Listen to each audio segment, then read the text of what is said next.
He's blending Apple with the.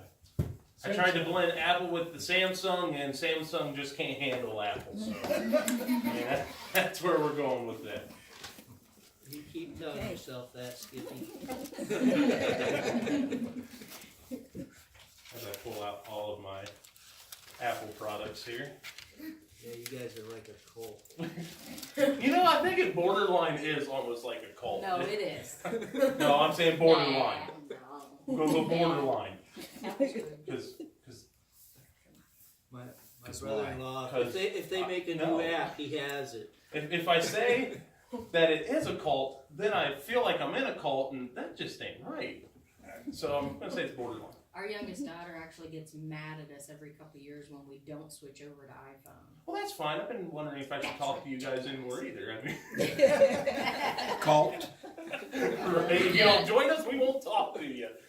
Jeannie has something else. I cannot work with her phone at all.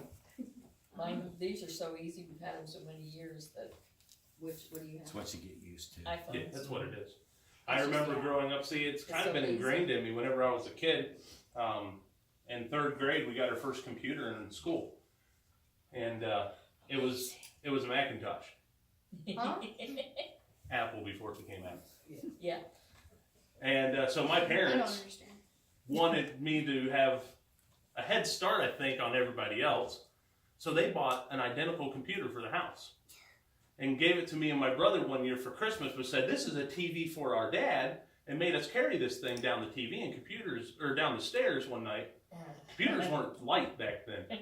And that kind of started. My brother caught wind of it. My brother is always like Apple, and it's family tradition for us. Why we're at Apple. So I still try and dial on my phone, but it just don't work.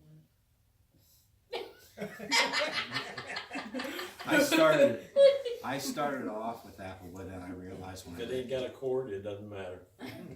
I realized when I read Genesis that Apple was sinful. Adam and Eve, the first people to not read the Apple terms and conditions. All right, if you have your Bibles, turn to the book of Revelation, chapter 3. That is, by the way, something that a lot of people do. Is it Revelation or is it Revelations? Revelations, yeah, that's what a lot of people say. And out of habit, people just say Revelations, but in fact, the word revelation means revealing, and it only happened once. Right. But whenever I hear somebody say Revelations, I don't beat them over the head with anything. I figure that's not the right thing to do. And Zach's awake now. Yeah. So tonight we'll be finishing up the letters of the churches. Should make it through the last three. These are really some of the. I think I said the word dangerous at every single church that we talked about, and it's kind of a recurring theme, especially whenever we start out tonight with Sardis. Sardis is known as the dead church. And it's not physically dead, or spiritually dead. Right. And there's nothing more problematic, I think, than being spiritually dead. You see it today, don't You see that everywhere, it seems like. you? And homes are spiritually dead.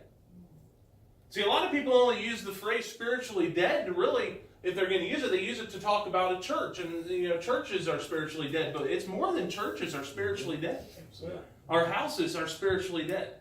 It's because the people go to church. That's right. Yep, that's absolutely right. So, if you would, like I said, we're in chapter 3, and if somebody would like to read the first 6 verses, this is the letter to Sardis. Like I said, this is the dead church.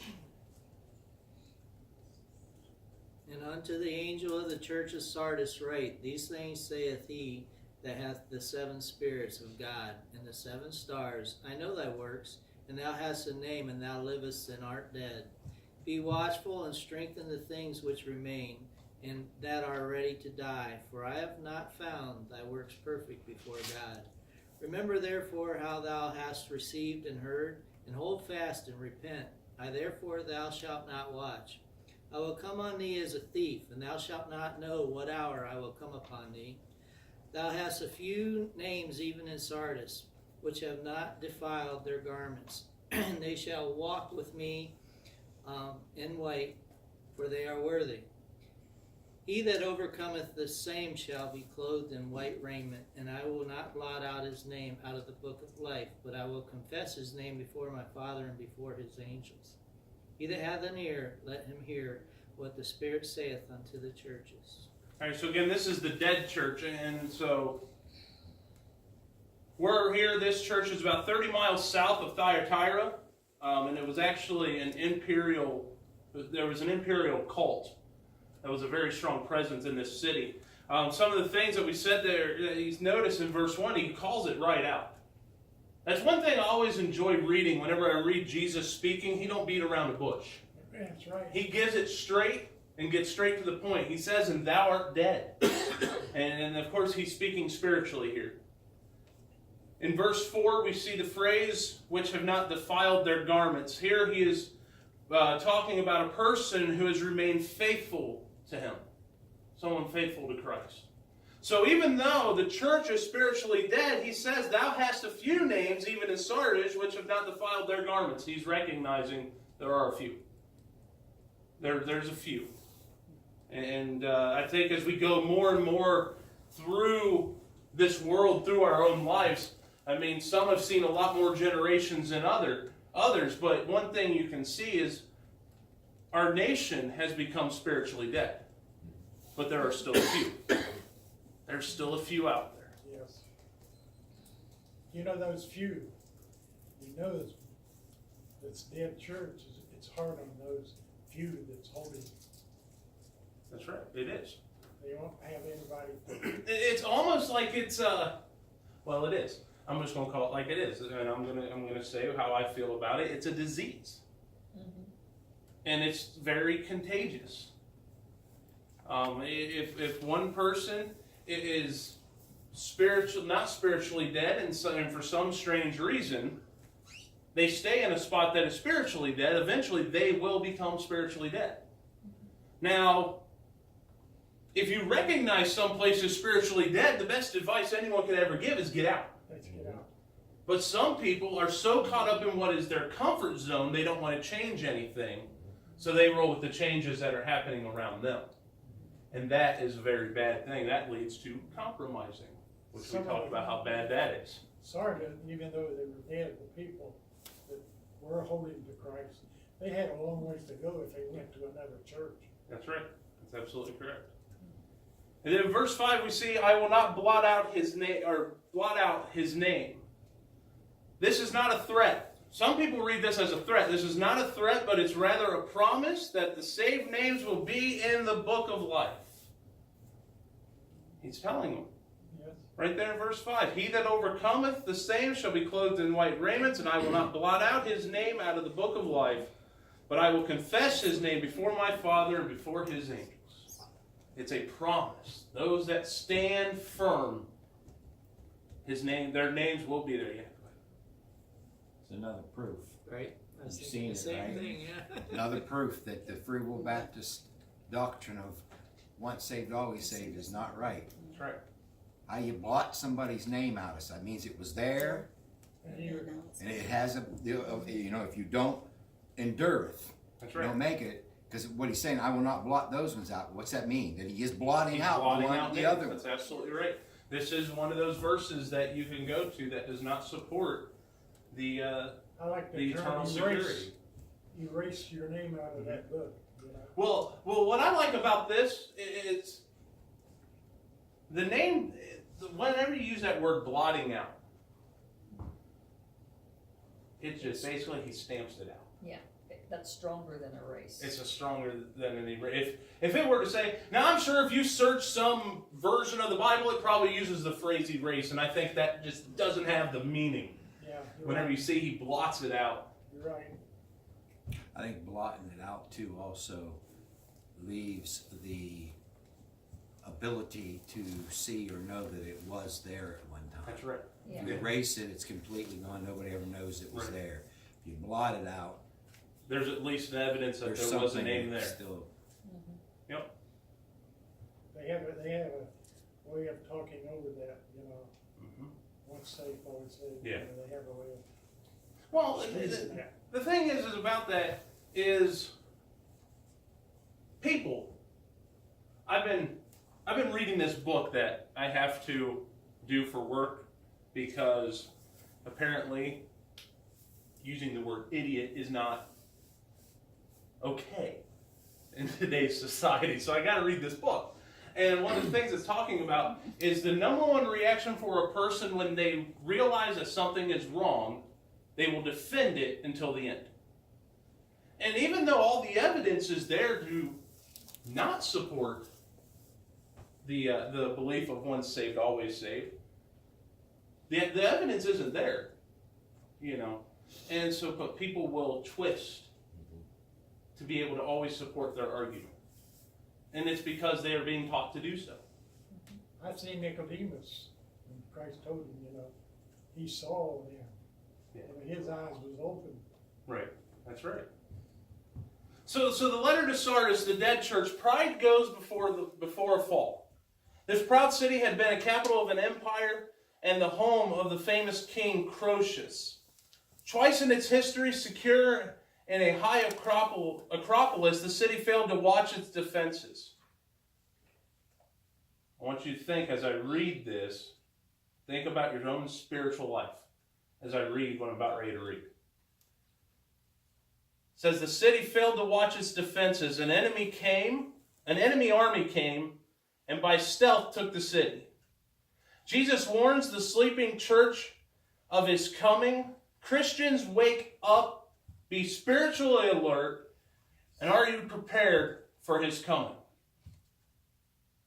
Prepared. What makes us prepared for his coming? That our name is not blotted out. Right. That's how we prepare ourselves. See, the faithful Christian will participate in the victorious triumph of Jesus. The white garment was worn in Roman triumphs, and we receive a white garment from Jesus symbolizing our righteousness. Our names are enrolled down in a state citizen register or a synagogue roll or even a royal archive, but in the book of life, which is, by the way, much higher of an honor to have my name written there. Right. Jesus will bring our names before God the Father, and he owns us as his friends and as his brothers and sisters and calls each of us by our name. You realize this is not the first time that Jesus has called you by name when this takes place? If you think back to the day that you got saved, do you not remember him calling you by name? You may have not realized who he was at first, but he was calling you by name. See, it's something about that whenever Jesus knows our name. And it will be even better when we stand before God and he calls us, each and every one of us, by name. Amen. Are there any questions or comments on Sardis before we move on to the next church? All right. So if somebody would like to read verses 7 through 13, this will be the letter to Philadelphia.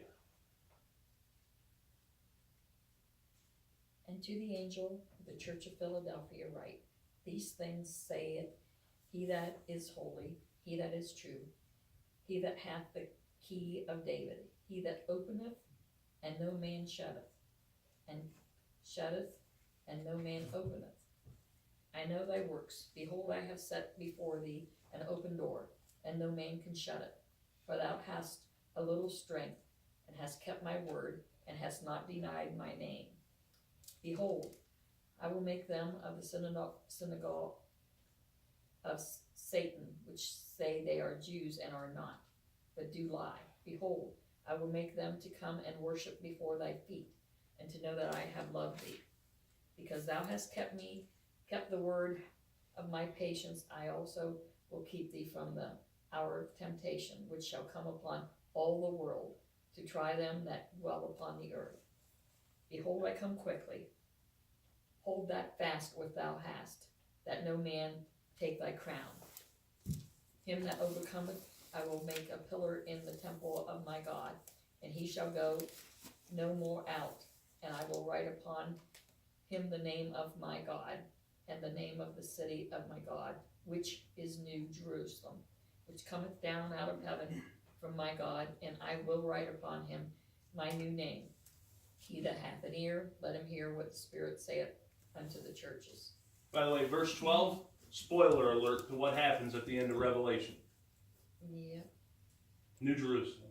Yes.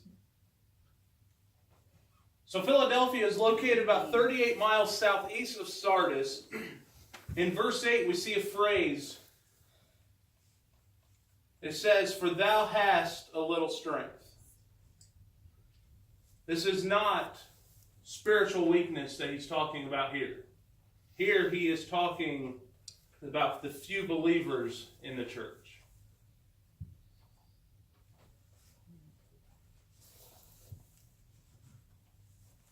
In verse 10, for those that believe in the premillennial view, this is one of the verses that supports that belief. Remember I said there are many different views. There's the premillennial, the amillennial, postmillennial, and the dispensational. Verse 10 is one of the supporting verses for those that believe in the premillennial doctrine. Is whatever he says here in verse 10, he says, "I will keep thee from the hour of temptation." This is a key verse for the premillennial belief. It is a promise that the church will be delivered before the tribulation. That's the one I use a lot. Taken out of here. That's right. Yeah, this is one of the this and one of the very first verse 1 of chapter 4 are two of the biggest ones that people use to support the premillennial doctrine. Now I'll let everybody form their own belief, but me personally, that's the one I follow. I can't see God allowing his children to go through that horrors because you would lose people. Right. And he's got the people to where he needs them. And he'll take them home. Right. But here we see Jesus' promise. Right. He says, "Because thou hast kept the word of my patience, I also will keep thee from the hour of temptation, which shall come upon all the world, to try them that dwell upon the earth." This is a promise that he makes. And what's one thing that we can say about Jesus when he makes a promise? He keeps his promises. Philadelphia, Is that the brotherly love, isn't it? that's brotherly love, is exactly what that means. This is not Philadelphia, Pennsylvania, No. just to clear that up. We are still over in the Middle East. We are still over in modern day Turkey. It meant Little Athens, actually. Little Athens, like Greece. Yeah. Yep. But Philadelphia wasn't just known as the brotherly love, it was also known as the faithful church. Yeah. And Jesus is in control of our lives. You must understand that. And if you don't believe that, let's have a talk. But Jesus is in control of our lives. He is the Holy One who has the key of David. This key is the Messianic kingdom, or is to the Messianic kingdom. He rules over it and has brought us into it to reign with him. Christ gives spiritual opportunities to his people and to churches. And when God opens a door, no one can close it. Do you understand what that means? No one can close it. Here he says, "He that openeth," talking about himself in verse 7, "and no man shutteth, and shutteth, and no man openeth." But do you believe? I believe, and so I want to know, do you believe that that also extends beyond man? If God opens a door, I do not believe Satan has the power to shut a door. That's right. If God shuts a door, I believe that Satan doesn't have the power to open it. Amen. When God opens or closes a door, no power can resist it. As Jesus promised Peter, not even hell can resist. How about that? Jesus warns of a time of trial for the whole pagan world, and is known as the Great Tribulation, or as he refers to it here, the hour of temptation. Jesus calls it a uniquely horrible period of human history. And believe me, when we get to reading about it, you're going to feel the same way. Absolutely. This testing is upon the unbelieving inhabitants of the earth.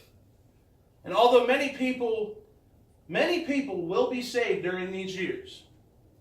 See, there's a misconception out there that once the church is removed, nobody will be saved.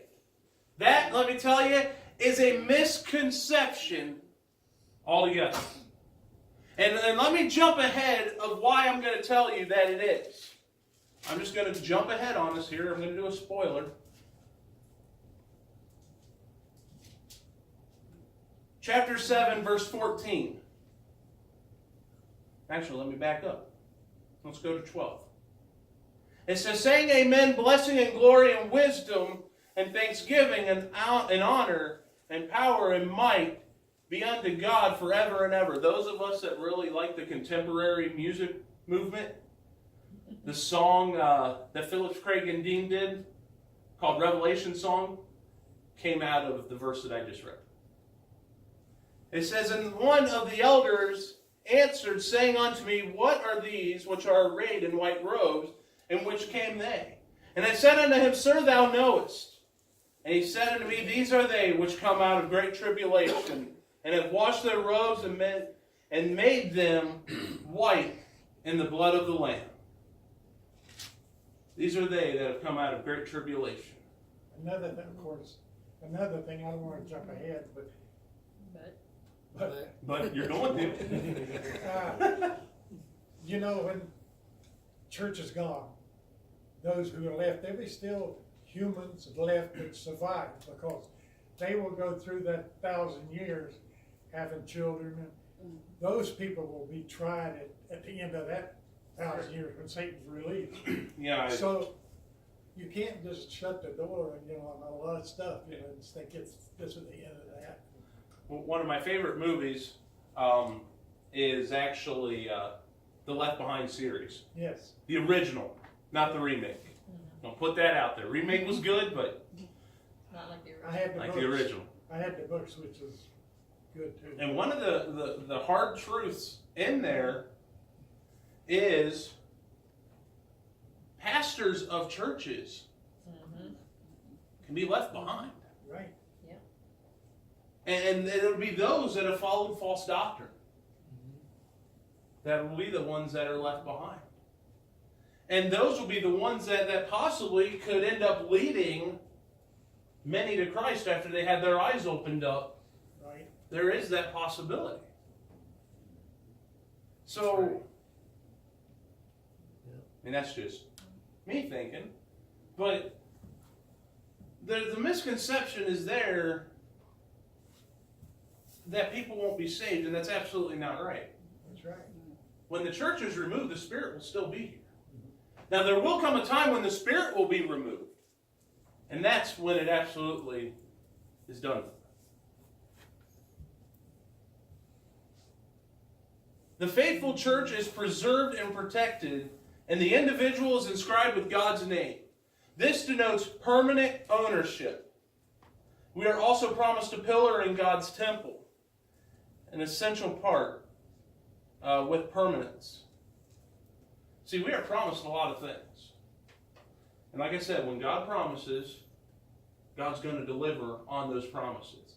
And you know all He asks of us is live for Him. Yes. And sometimes it's not as easy as it sounds, if we're honest about it. There are things that happen in our lives that they're the stumbling blocks of life. But if we hold fast to God and His promises, we will make it through until the end. Because one thing that you're going to learn, especially in this book, if you haven't figured it out anyway, in the end we win. That's right. We don't lose this. We won at Calvary. So that means we're going to win in the end. He wants us to be overcomers. Yeah. Overcome the world and what is in it. That's right. All right, so are there any questions or comments on Philadelphia before we move on to the most talked about church in the He seven didn't have letters? anything against Philadelphia. he didn't have anything against He it. really didn't. Whenever you see there, what he had against was it was in verse 9, and it wasn't really against the church. It was against the unsaved who opposed the church. Right. And he called him out. He called him out. How do you and I will make them the synagogue of Satan. I kind of think too, False Jews. Yeah, the false Jews. false Jews. the 44,000 that will be called out. Yeah. I think during that time, when they evangelize, the Jews' eyes will be unblocked. Right. Yep. So think about this. We live in a day of great spiritual opportunity. A lot of people think that we don't. But we live in a day where we have spiritual opportunity. Yeah. We really do. Think about this for a second. The churches in America, and this is just in America, and there are other countries too, but they have a door flung wide open by God. They just don't use it right. Think about this. Missions, home missions and world missions, radio, TV, the internet, movies, music, books, magazines, the Bible in English as a global language. Also, the Bible has been translated into different languages more than any other book in the world. Yes. In all honesty, if we're honest with it, as much as we like to complain about it, we have had really little government interference. Yeah. We really have. That's right. All combined to offer an amazing outreach for the church. The sad part is most churches do not take advantage of the opportunities in front of them. One of the biggest ones that the majority of us sitting in here have is a social media account. And the question is, and I have to ask myself this before I post stuff, is should I hit post? Because I'll type something out like, should I? You know what I started to learn? If I go, should I? That means I shouldn't. That's right. Delete it, rethink it.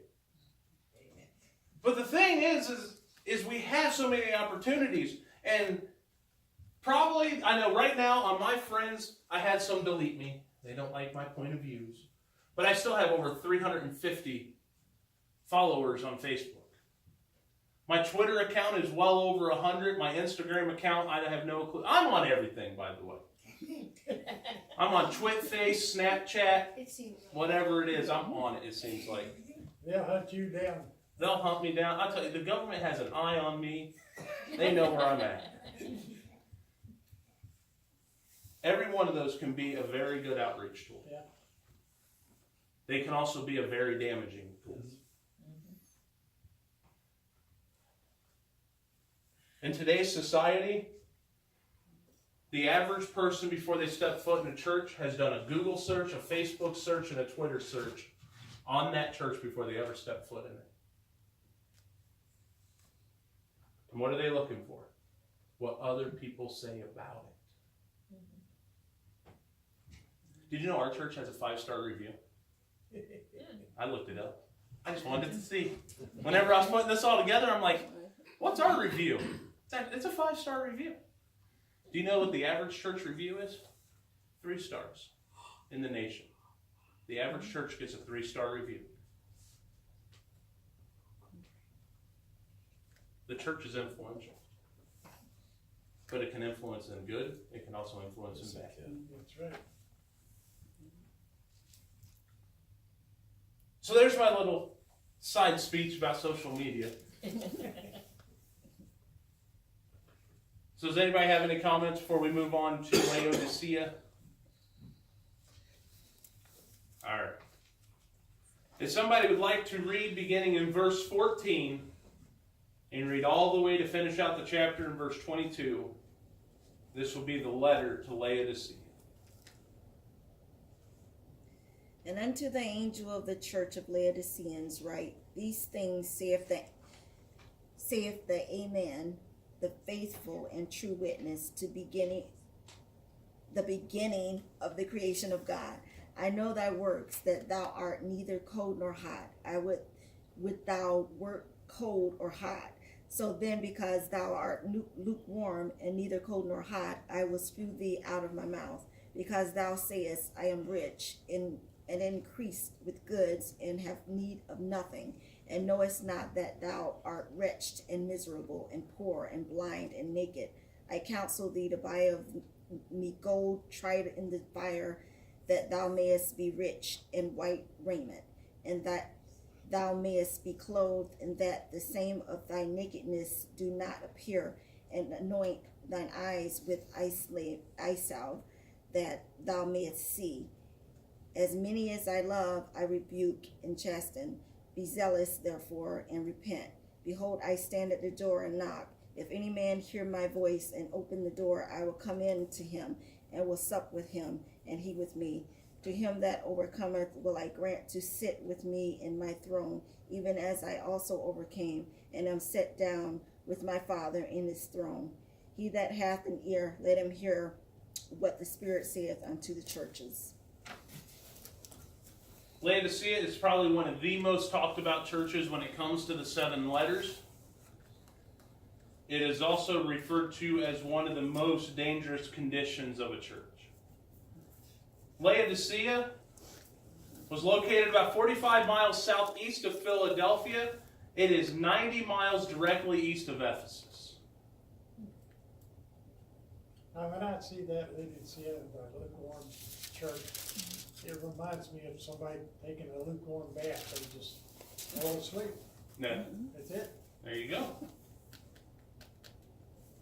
Laodicea, when it was under the Roman rule, it was a very wealthy city. It was actually the wealthiest of the 7 cities that the letters went to.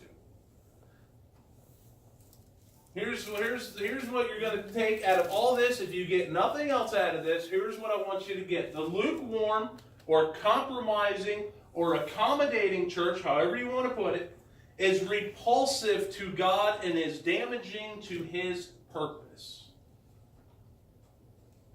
If you don't get anything else out of this, that's what I want you to get out of this letter. Right. It's not just damaging to the church, it is damaging to the purpose of God. The church was wrapped up in material things and did not recognize its own condition. How many times do we as people, think about this, not recognize our own condition? Before we got saved, did we not recognize our own condition? Up until a certain point, we did. Matter of fact, we tried to explain it away of how good it was because we were doing all right. I like a little bit above that. He chastises his people. He chastens his people. And that way you know that either you wasn't quite right. That's right. And verse 20 is probably one of my favorite verses. He says, "Behold, I stand at the door and knock. If any man hear my voice open the door, I will come into him and will sup with him and he with me." Why do I like it so much? It's because of the phrase, "I stand at the door and knock." And if this was up on the projector tonight, this would be bold, italicized, underlined. Because this is one of my favorite part here. Think about this. How incredible is it that Christ would be should be kept outside of his own church, but yet how gracious that he would still seek an entrance. The church was lukewarm and God was standing on the outside of the door knocking. If that doesn't speak to your own spiritual life, I don't know what will. Right. Because when God didn't have a place inside, he knocked on your heart. Did he not? Right. And you opened the door. You both had your hand up. I don't know who had it up first. I think the thing that you look at here is when he says that the church is lukewarm, or spew them out of it. He's saying, you can't do anything for me. Nothing. You're worthless. You know, as you go through the other churches and you had these conditions, you know, it was as, but there is the few, there was this. Here he says, you're worthless to me. Now he does do what you say, and he says, I'm still here though. If you open your doors, I'll come inside. But that's what makes this church, in the words of James Johnson, so dangerous. Is that he's saying I can't do anything with you. That's right. If you're lukewarm, I can't do a thing with you. That's right. Yep. He said, I'd rather you be what? Cold or hot? Be one of the two of them. While you're lukewarm, I can't do nothing for you because you think you're okay and you're not. If you're hot, then you're just okay. If you're cold, you usually know that that's the case. But these people were worthless to him. Yep, that's right. Yeah, let's piggyback on that. You know, if we're hot, you know, we're hot, right? When you're hot. And you're cold, you're cold. But if you're lukewarm, you're what? Neither hard nor cold. You're needed. You're in the middle. You're comfortable. Yeah, Yes. comfortable. Yeah. Yep. That's where you get into trouble, you see. And that's one of the biggest tools Satan uses, is to keep you comfortable. Mhm. And then you get a little bit further away. You get a little further away from the fire. You get a little bit further away from the cold. You're right in the middle. But you're not doing anything for Christ. You're not living for Christ. You're living for yourself. That's right. And that's where you get into trouble. Yeah, that's exactly it. It's complacency Mm-hmm. or comfort, and that's a phrase that I've used a lot over the past 2 weeks. Dangerous. But here's the thing: Christ is appealing to the worldly, compromising believers in the church, or I have so many typos in that phrase, I don't even know what I was trying to get out there. Never mind. Wow. Okay. I was half asleep when I was putting that together. I don't even know what I was typing. Autocorrect got the best of that one, so we ain't gonna touch that one. It's one of them things. I should have wrote it down. But the letter to Laodicea is the lukewarm church.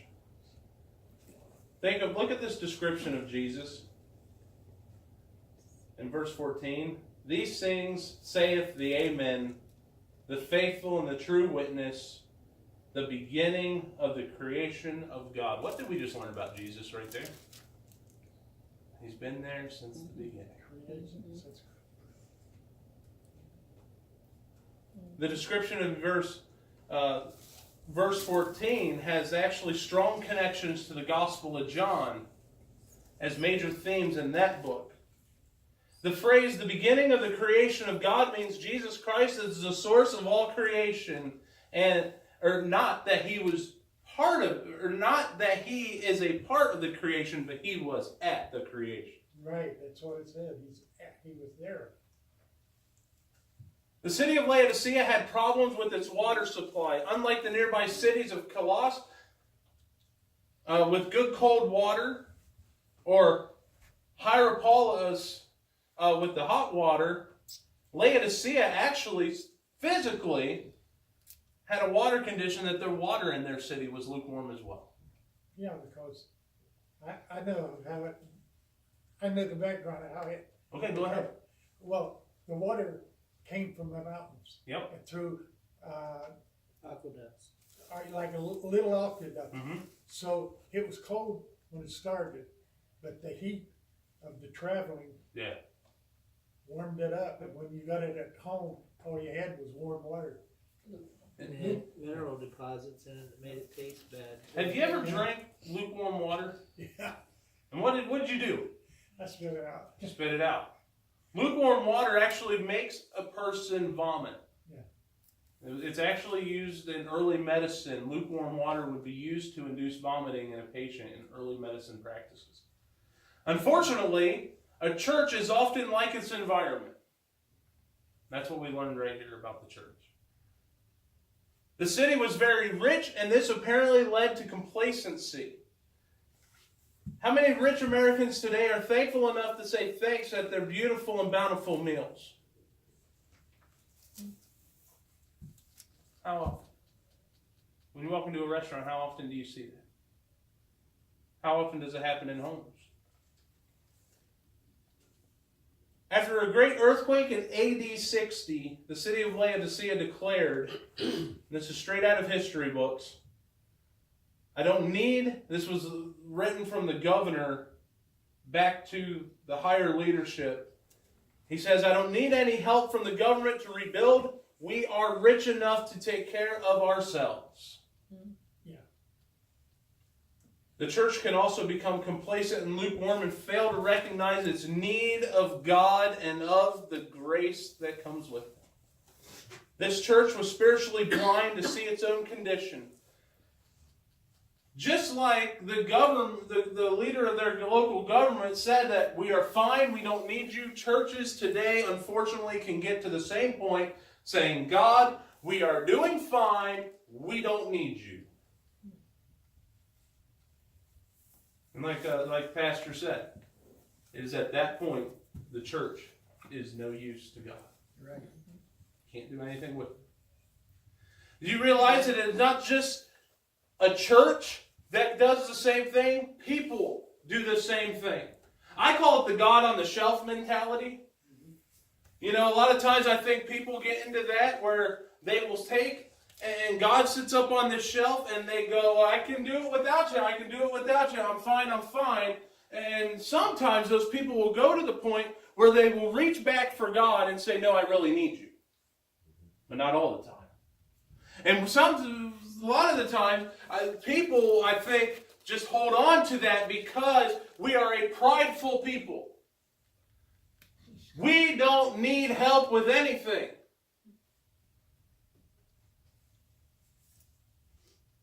Men have that problem if we're honest with ourselves. That's right. I know, I'm going to go all Dr. Phil on it here.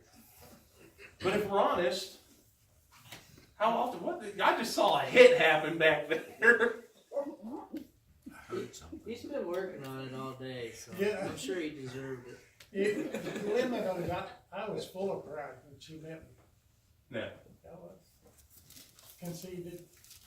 See, I'm not conceited, I'm convinced. Not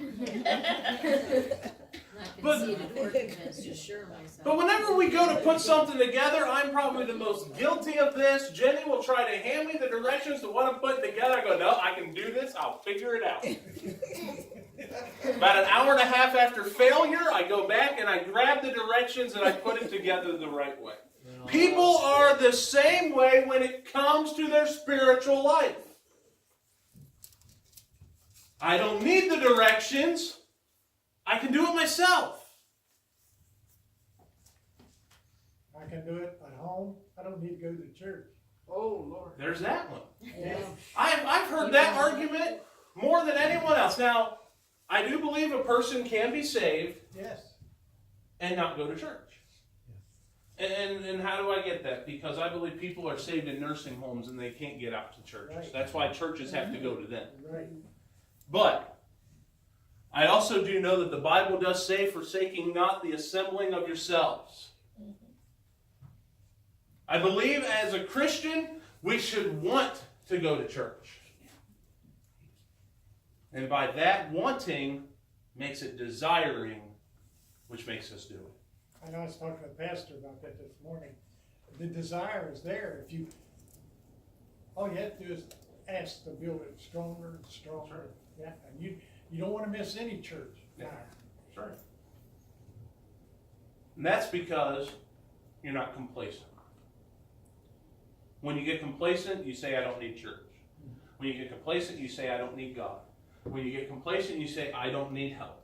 Paul went as far in 1 Corinthians chapter 4, verse 17, he reminded the Corinthian church, what do you have that you did not receive? Do we understand that everything we have comes from God? Mm-hmm. That is where Laodicea started having their problem. All comes from God. Therefore, we must constantly go to Him. Jesus reveals Himself as the one who stands at the door and knocks. Perhaps this alludes to a monumental triple gate at the entrance to the city. But in the spiritual realm, Jesus is before each individual and graciously inviting each one to personal fellowship with Him. I think what we fail to remember, it's the same lesson that God tried to teach the Israelites when they were out roaming around and manna was provided. It was enough for the day. Right. What we think is that God, how we live is as if, because God gives it, a lot of people realize that stuff comes from God, but they think that He's given it to you, it's a lifetime, supply of whatever it is, whether it be peace, whether it be tangible things. Anything in your life, the minute that God decides no more, can be taken away from you. And we vision that, we see that with things, we see that with people that get taken to heaven, and if you live long enough, you've had a job that was taken from you or whatever. But we need to remember that His true supply is only what you have right now today, and tomorrow is just another blessing and another, I believe, request or acknowledgement of the blessing needs to be made every single day. Yeah. Yes. Yes, it does. Yes, I do believe that. I thank Him every day for for giving me this day that I'm here. Thank Sure. God. It's when you stop doing those things, you run the risk of becoming a lukewarm individual. And when you're lukewarm, God has no use for you.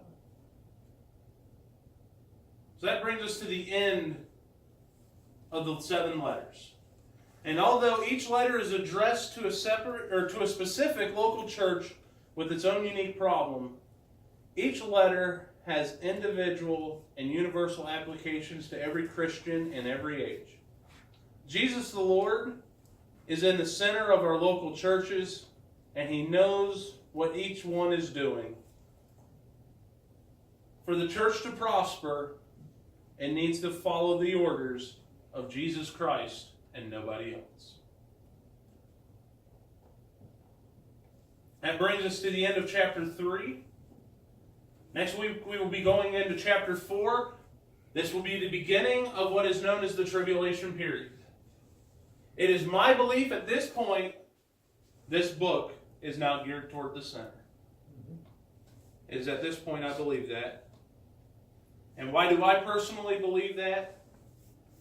I'll tell you next week. But it's found in verse 1 of why I believe that.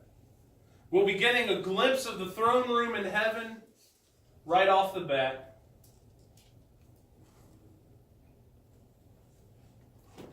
I encourage you to study this as we go. Bring your questions. If you stump me, I'll spend the next week trying to figure out the answer. So, it'll be all right. It's a challenge, isn't it?